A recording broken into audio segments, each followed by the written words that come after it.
Hello everyone, welcome to episode 2 of the Zenith Endurance Pod.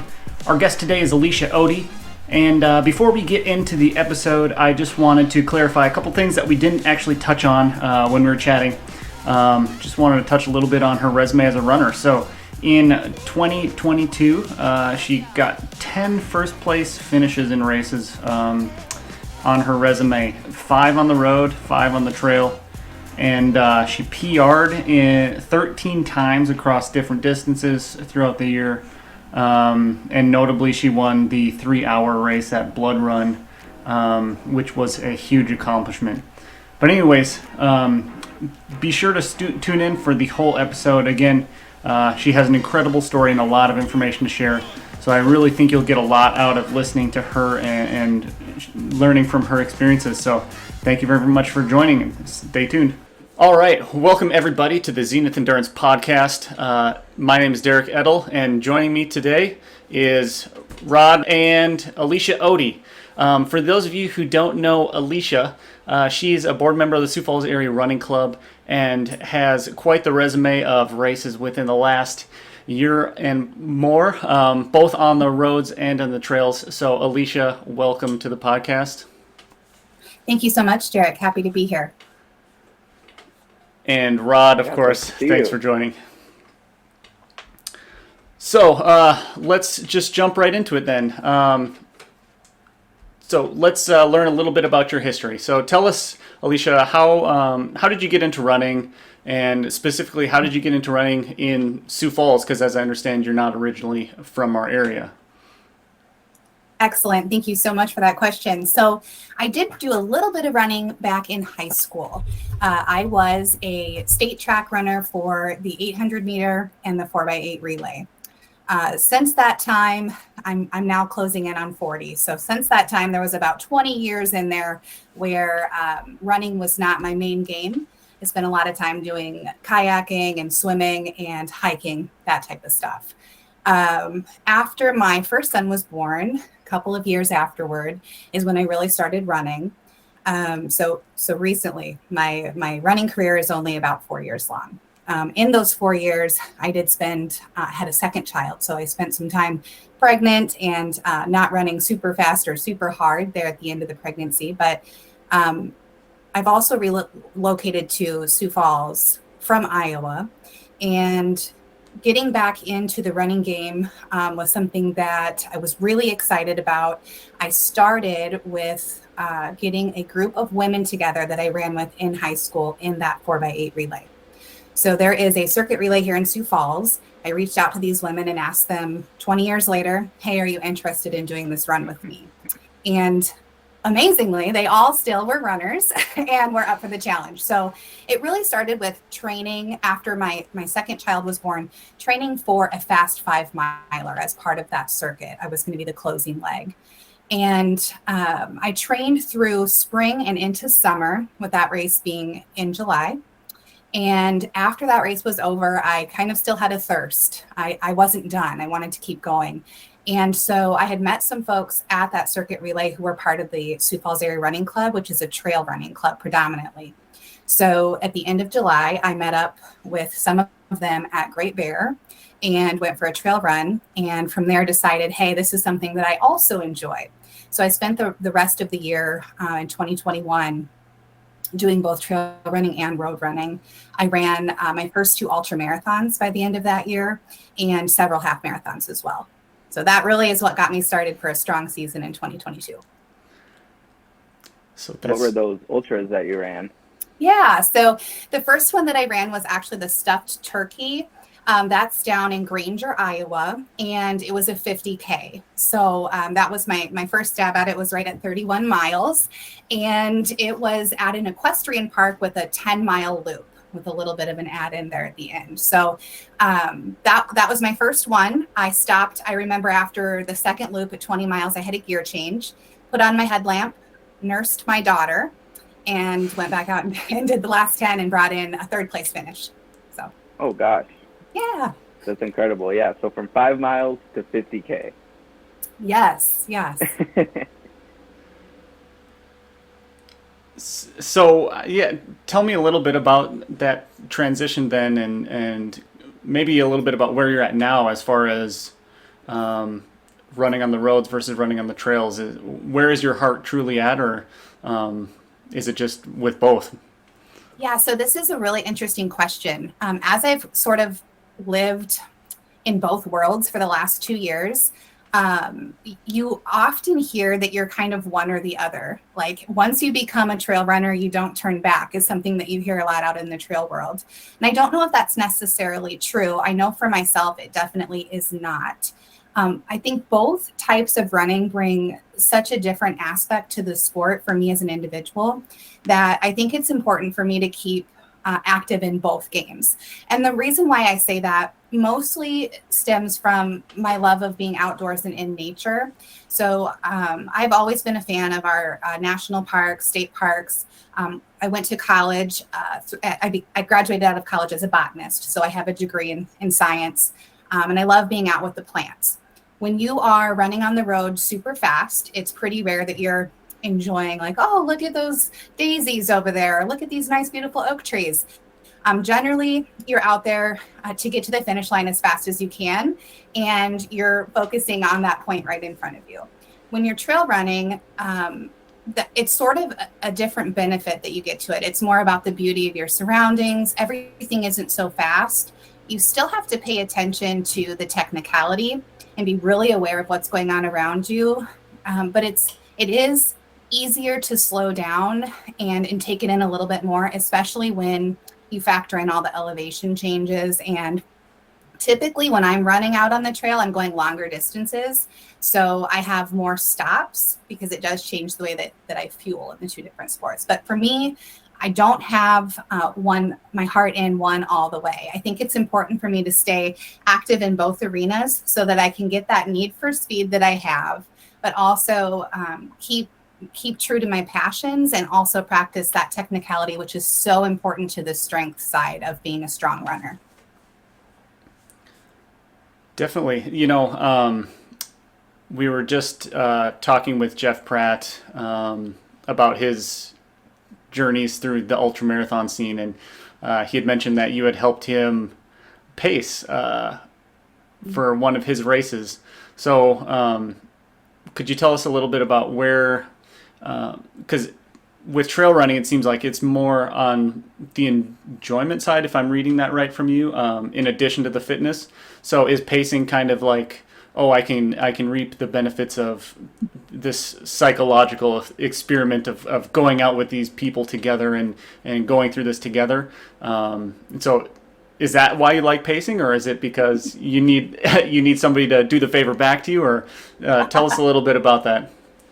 That's a really great question. So pacing is a totally different game in itself, being there for another athlete in their race and helping them along. So part of what I enjoy so much about being a pacer is that it's not my race, but I still can be an integral part for them. I can still be there to help them problem solve or just give them a shoulder to lean on.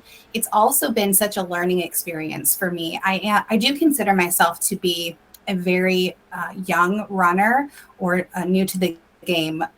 So I really think that as much time as I've spent pacing, over 2022, I paced 5 different athletes in 5 separate 100-mile races.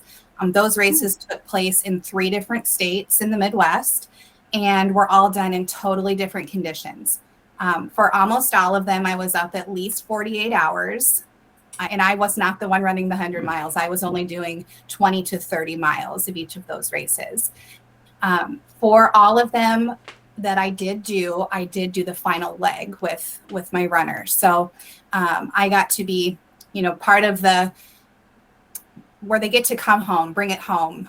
Finally, it's done. And they put a lot of time and training into it and a lot of hard work in those last 20 or 30 miles to get in. The things that I've seen my runners go through in those miles have been the most enlightening for me as an athlete. So a 100-miler may not be in my near future, but I will continue to pace. I like being there to support my friends. And as I've said, I've already learned so much about the sport and gained such an appreciation for what these endurance athletes put themselves through out there.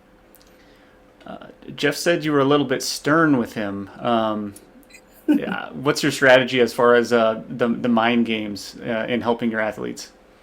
So it's definitely different from each athlete. Not only how they are as an athlete, what their goals are, but also just what they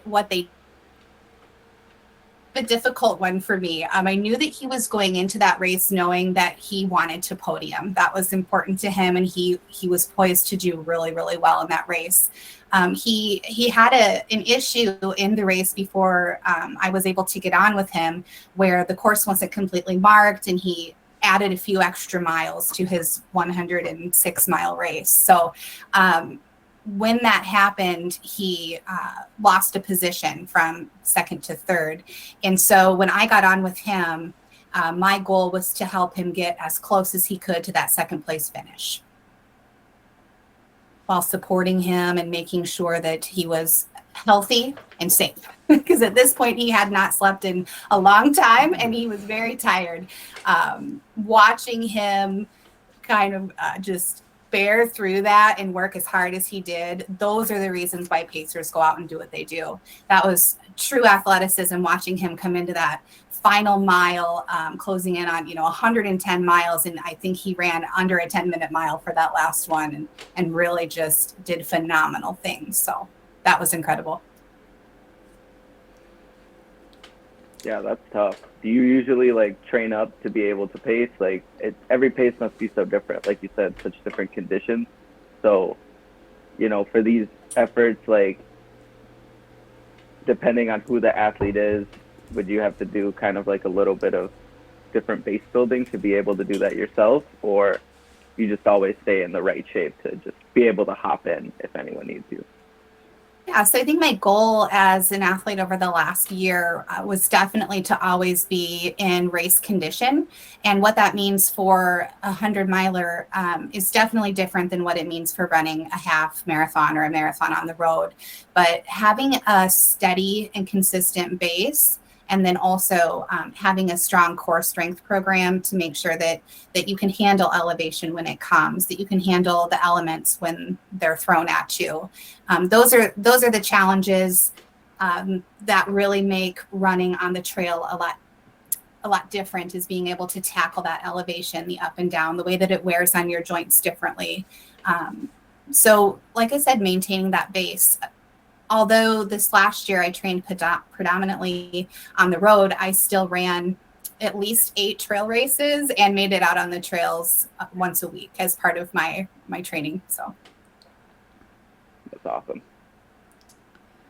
So in kind of shifting gears then onto the road aspect, I know you had a very successful year on the roads in 2022. Even on the cross-country course as well. So could you talk a little bit about some of your races? First off, the Augustana Twilight Cross-Country Meet, and then your big marathon at St. George. Absolutely. So racing at Augie was really, really exciting. This year, we got to put together the first women's team to compete, post-collegiate women's team to compete against all the different colleges. And there were a total of 7 of us ladies out there, most of us in our 30s and 40s. And so it was, and all of us moms. So that was really exciting to have a group of post-collegiates together with those similarities and being able to represent the greater Sioux Falls area. And going into the race, it was kind of, first of all, different because it was the shortest race that I ran this year. So I did run a couple of 5Ks. So it was one of the shortest, I should say. But it was also ran at night, hence the name. And so figuring out what to eat, what not to eat, what to do with myself the whole day, because I had some jitters, but not wanting to go, do a shakeout or anything. That was probably the most difficult or challenging part going into it. And then upon arrival, just seeing the thousands of people crammed into the park and the uniqueness of the course. And then, of course, lining up on the starting line with hundreds of athletes half my age and wondering, how am I going to do this? What have I gotten myself into? So I remember the start going off, and just thinking I don't want to get trampled because there were so many of us. So trying to get a good position, but not come out really, really fast. And so that was probably the most exciting part of the race, was the first half mile. It did take about that long to sort of have my own space where I could actually break out into my stride. So definitely learned a few things on how I might start it differently next year. What I really enjoyed going around that track was hearing just the overwhelming sound of the fans. There were a couple of spots where the music was also really loud and you could almost like feel it in your heartbeat as you ran past them. But the cheering, the coaches, all the athletes, it was just so exhilarating, so exciting.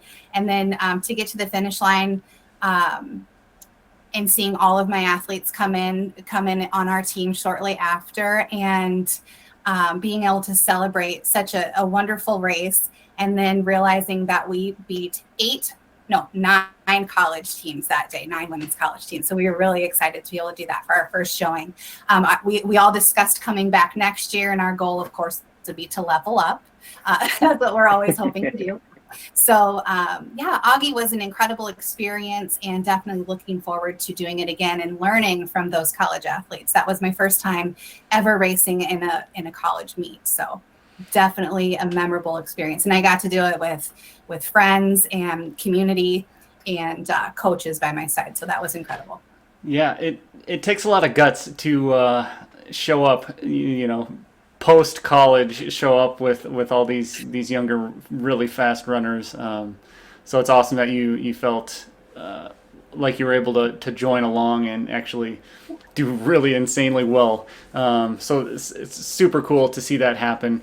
And I can relate. I feel the same way. When you get to that starting line, it's like, ooh, these guys look really fast.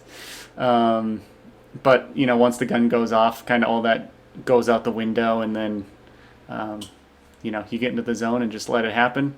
And thankfully this year you were there to catch my shoe as I kicked it off at you on the side of the the course. Yeah, I agree. I'm glad that I was there to catch the shoe too. It was everyone was like, "Is he seriously running with one shoe on?" So that was really great. But I agree with you, Derek. Like, signing up for this race is very different. You go into it. I went into it with the mentality like, well, if I'm going to get faster, I need to run with the fastest women I can find.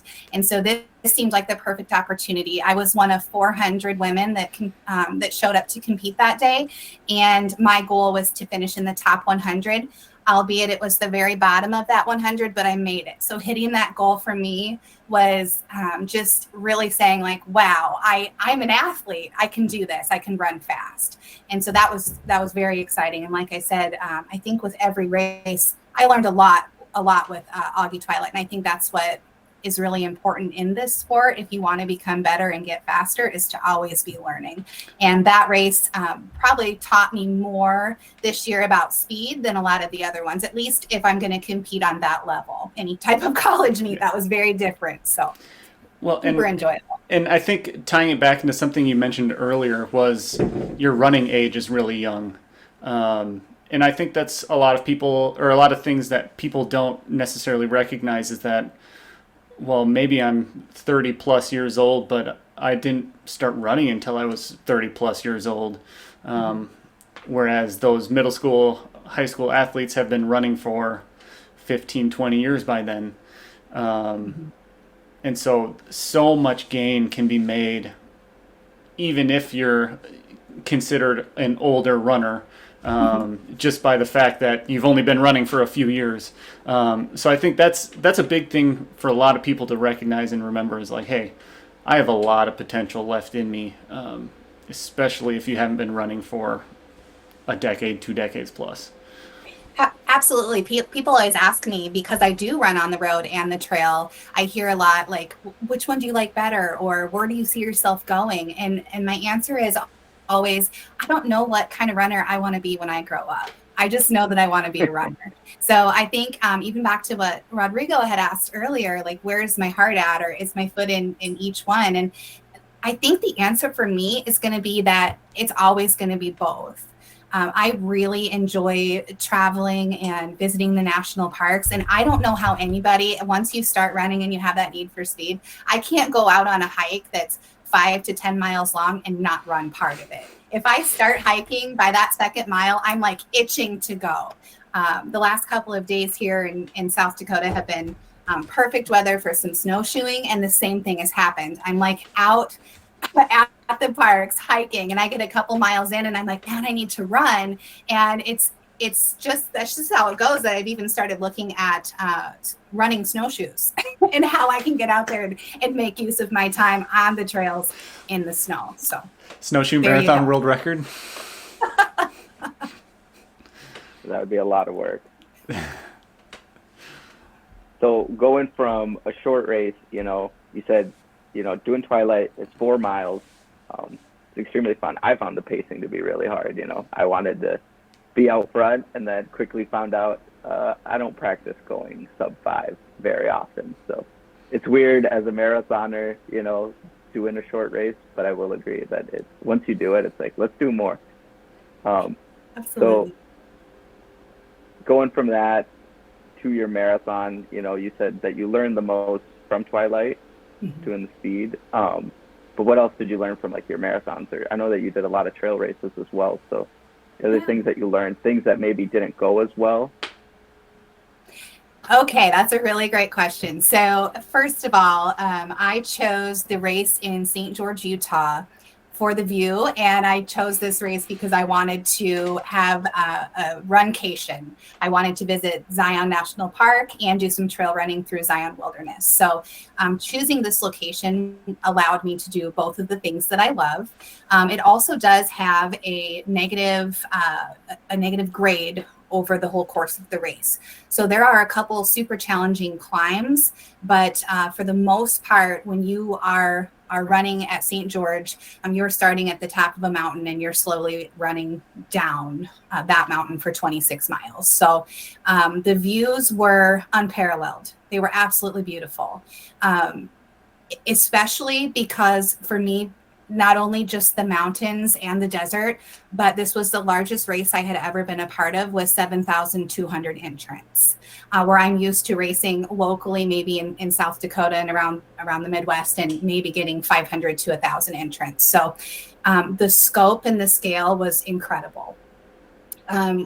To say what I learned the most, I don't know if it can be any one thing, but I severely underestimated the desert sun and how quickly it would come up and be on me. The cactus did not provide as much shade as the oak trees here in South Dakota. So that was something that definitely I was feeling. I raced on October 1st, and back here in South Dakota, our friends were running that day. I think the starting temperature that morning was maybe 40 degrees, and by midday, maybe 50. So where I was at, the start of the race was just above freezing at 39 degrees. And when I finished, it was 87 degrees. So wow. We started, and the elevation drop was just right around 1,800 feet from the top to the bottom. Like I said, with a couple mile-long-ish climbs in there as well. But the temperature difference from the beginning to the end was quite extreme. But very quickly, I would say within the first half hour of the race, we went from being below 40 degrees to over 70. So it was pretty quick that we had to make that acclimation. I had a pretty solid, what I thought was a solid plan on what I would need for fuel and hydration. I went back and forth on what to do and ended up ultimately wearing a hydration pack. I kind of knew from all of my training exactly how many ounces I would be consuming over the course of the marathon. But like I said, I underestimated that desert heat and the sun. And so what ended up happening for me was at mile 17, I ran out of water. At mile 17 until the finish, I hit an aid station every mile to make sure that I was getting enough water, which of course slowed me down just a little bit. So what I learned from that race is that nothing is guaranteed. Anytime that you're on the road for any great distance, at least over a half marathon, you can expect to encounter some type of a problem that you're going to have to solve. Some things we can get through mentally with mental toughness, and some things physically we just can't. We need to stop and take care of them or adjust our plan. And for me, in this marathon in St. George, Utah, in the desert in October, it's definitely was readjusting to hydration and the needs of my body and listening to that, cueing in and saying, okay, I have a goal. Can I still hit that goal and solve these problems and hit these aid stations and take this bag of ice and do everything that I need to do to get to the finish and still be happy with the race. What did you do for fuel? Do you like gels? Is there a preferred gel or a mix in the drink? Yeah, so I use Martin Hydrogel, and Martin was actually the sponsor of this race as well, which made it even awesome. Great that they were available at a couple of the aid stations. I played around a lot with Martin's products, and I will use any of them, but ultimately the hydrogels without caffeine are the ones that work the best for me. So big fan. Yeah, I've had some stomach issues from the caffeinated ones in the middle of a run before, and those don't go as well. Yeah, and I think it's so interesting because a lot of the ultra runners that I pace for, start utilizing caffeine because they've been running for hours on end. And by the time I pick them up at 70 miles or 80 miles into their race, they're on a caffeine regimen. And I'm one of those runners who has tried it, and I just don't have much luck with caffeine. It does seem to raise my heart rate a little bit too much. So I think for now I'll continue to operate without it. And I just have to note that you ran it in 3 hours and 14 minutes, which is insanely fast. So congratulations on the great finish, topping off just an incredible year that you had. How big of a PR was that for you? Say that one more time. How big of a PR was that for you? Yeah, so the previous marathon that I had ran was the year prior. On the road, I should say. I've ran several trail marathons, but on the road, and I did that in 3 hours, 45 minutes. So it was a 30-minute PR.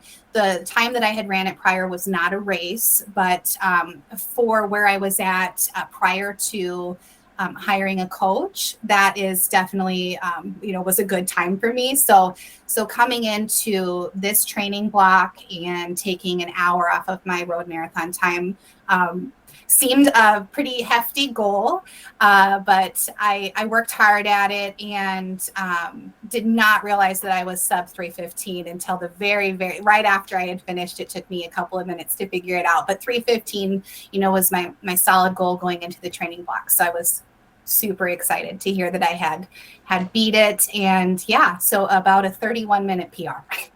That's incredible. Also, one of the most consistent negative splitters that I know as well. So that's huge.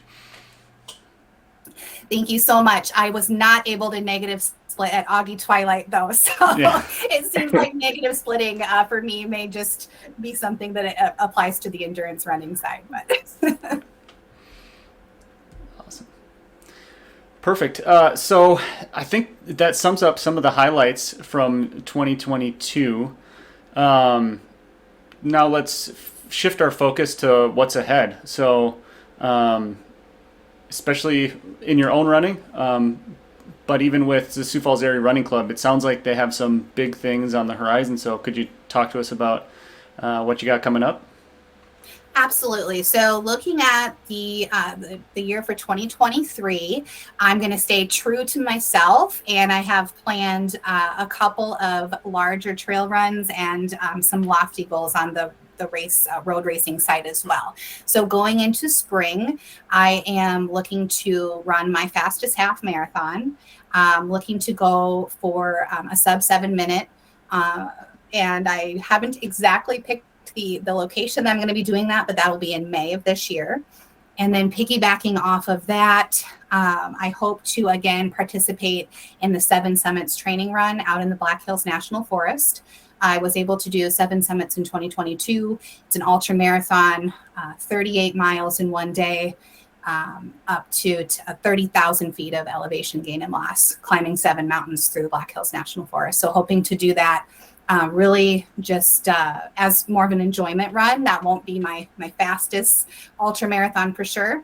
And then I want to spend the summer building my base so that I can tackle my first 50 miler, looking at racing in September at the Superior Hiking Trail up on the Canadian border in Minnesota. So those are going to be my two biggest races stateside. And then I'm going to be participating in a duathlon in Greece in October. So coming hopefully off a 50 miler in September, I'll be running a 50K in the Greek Isles. And then part of that is I'll do the first 30K or so through the mountain range, come down onto the beach, hop into a kayak a couple miles to the next island, and finish out my last 20K there. So that is how I hope to close out 2023. That sounds like an incredible race schedule.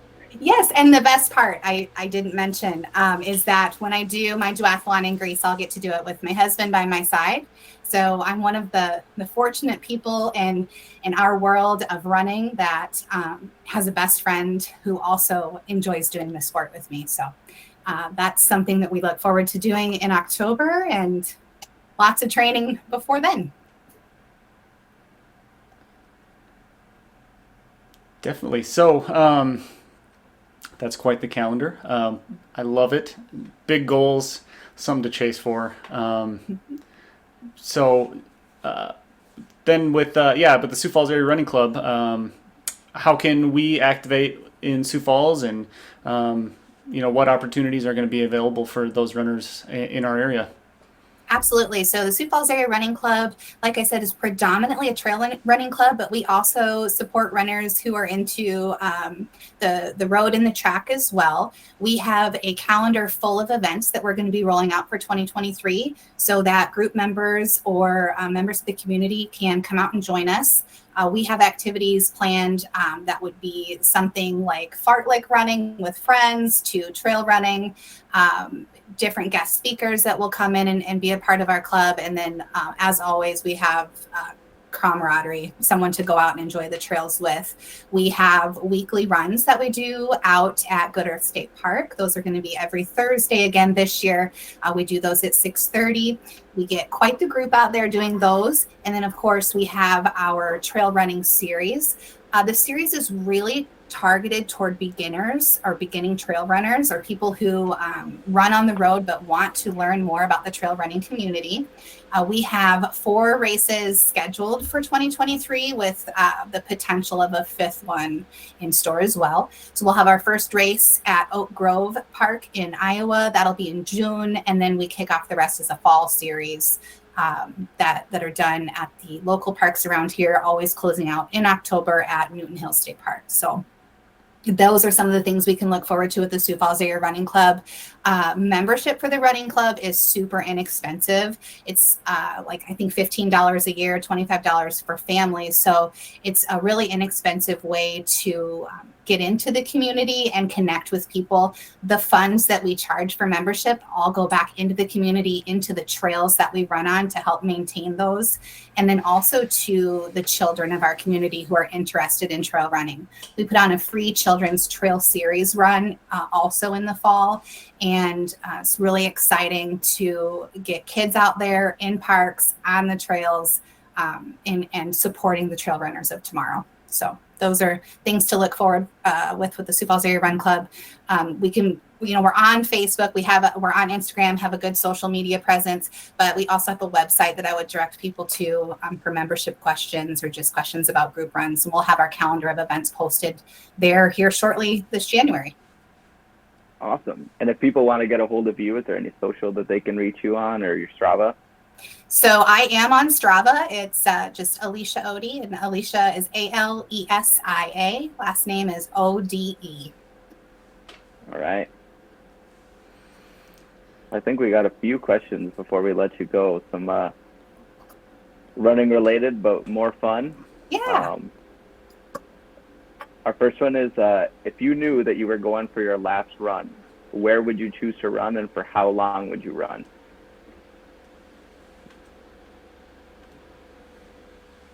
Well, if it was my last run, I would like to think that I would run until I couldn't go any further. Ideally, my distance that I love to run, my favorite distance is anywhere between a half marathon and 20 miles. And I say that as a range because if I'm running out on the trail, I like to be out there for 2 to 3 hours. And if I'm running on the road, probably less than that because I'm running faster. So somewhere around 2 hours. But if it were to be my last run, I would definitely be on a trail. I would run as long as I could safely. And I think that I would probably do that in the place where I first fell in love with being out in the national parks, and that's Yosemite National Park. Awesome. Mm-hmm. And then one more question. If you were on a run and you had to get mauled by one animal, what animal would you choose? Oh my goodness. Could be anything.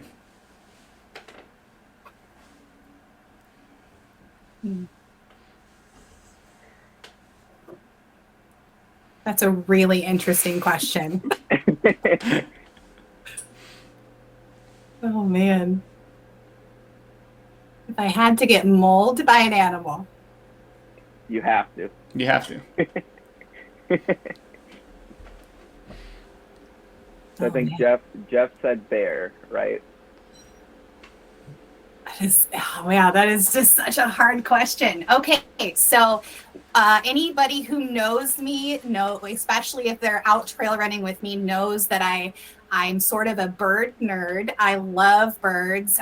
If I had a second life, I'd come back and do ornithology. So I suppose it would probably be a bird, but I would say not just any bird. I have a specific species that I really like, and that's the indigo bunting. There's a longer story to that's near and dear to my heart. But if I were to have a swarm of indigo buntings coming after me, I think that would probably be okay. That's the way to go.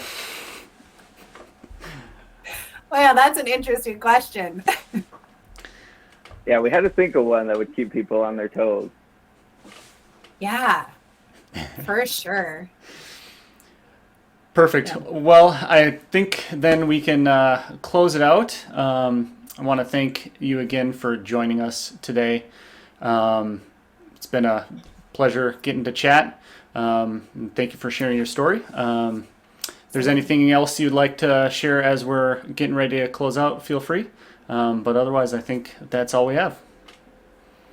Great. Yeah, I do have a couple of questions when we're all done. But I think thank you so much for the opportunity to talk about running fast and running on the trails, running technically. I think it's super fun to be able to do both of those things. And this sport has, in the last year, taken me across so many states and different parks and shown me so many different parts of the country. Has defined beauty in so many different ways. And I think that everybody runs for a different reason. But for me, that's what it's all about. Running is something that I can do to explore who I am, to escape from everything else, to feel joy and to feel pride. And most importantly, just to experience beauty in so many different ways. So thank you guys for having this presence in our community and for inviting me to speak with you today. I appreciate it. Absolutely. Yeah, thank you for coming on. Thank you so much. Beautifully put. I know Benson always says you just got to get out the door and you don't know where it'll take you. So. Oh, isn't that the truth? Yeah. Absolutely. And so thank you, everybody. This has been the Zenith Endurance Podcast. We'll catch you next time.